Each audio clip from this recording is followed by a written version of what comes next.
খুব সহজে ডিম এবং আলুর চপ একই সাথে বানানোর একটা সহজ টেকনিক আমি অবলম্বন করেছি।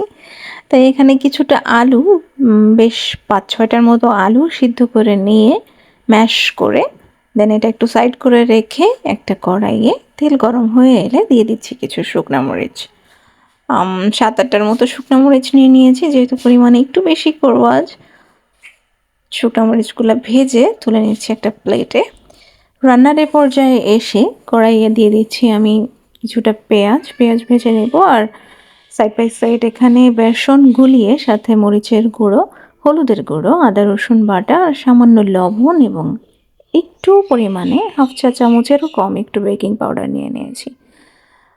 পেঁয়াজ কুচি, ধনিয়া পাতা এবং শুকনো মরিচ, লবণ, সরিষার তেল দিয়ে একটা ভর্তা রেডি করে নিতে হবে, আলু ভর্তাটা, এবং সাথে ব্যাটারের মধ্যে করে এভাবে একটু গোল গোল করে চ্যাপ্টা রকম শেপ দিয়ে একটা কাঁটা চামচের সাহায্যে দিয়ে দিচ্ছি গরম তেলে। আর কাঁটা চামচ দেওয়ার এটাই অর্থ যে এটার শেপটা পারফেক্ট থাকবে এবং গরম তেলটা হাতেও লাগার সম্ভাবনা নেই। তাই হচ্ছে এই যে কোনো একটা স্পুন বা চামচ আপনার পছন্দ মতো নিয়ে সেটার সাহায্যে দিলে এটা একটু কমফোর্টেবল হয়। তো আমার এভাবে ভালো লাগে আর এবং খুব সহজেই দেওয়া যায় এবং সাথে আলুর চপের শেপগুলো বেশ সুন্দর হয়। এভাবে আমি কড়াইয়ে বেশ 4 থেকে 5টা একসঙ্গে দিয়ে দিয়েছি আলুর চপ। এর সাথে আমি ডিমের চপ রেডি করে নিব। তো ডিম সিদ্ধ করে অর্ধেক কেটে নিয়ে আলু যে ভর্তাটা রেডি করেছিলাম চপের জন্য, ওর বাকি হাফ করে নিয়ে একটু গোল এই রকম শেপ করে নিতে হবে। তো এইভাবে আমি বেশ কয়েকটা ডিমের চপ রেডি করে নিয়েছি।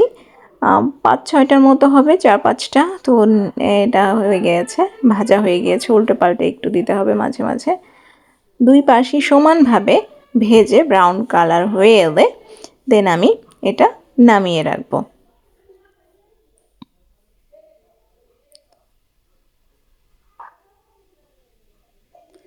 প্লেটে একটা টিস্যু পেপার দিয়ে দেন নামালে এটা তেলটা অ্যাবজর্ব করে নেয় টিস্যু পেপারে।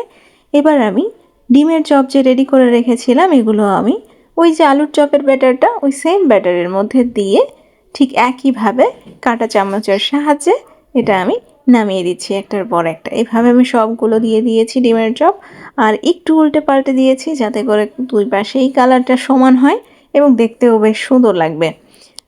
আচ্ছা, এই যে হয়ে গিয়েছে রেডি। তো আমি স্পুনের সাহায্যে এভাবে নামিয়ে নিয়েছি, একটা পড়ে গিয়েছে নিচে। আচ্ছা, অলরাইট, এটা আমার রেডি। একদম আলুর চপ এবং ডিমের চপ সবগুলো একসাথে হয়ে গেল। আর খেতে কিন্তু অসাধারণ হয়েছে। ওপরটা যেমন মচমচে এবং ভেতরে খুবই সফট একটা, আর শুকনা মরিচ দেওয়াতে আরও টেস্ট হয়েছে। ধন্যবাদ সবাইকে, আশা করছি ভালো থাকবেন এবং ভালো লেগেছে রেসিপিটি।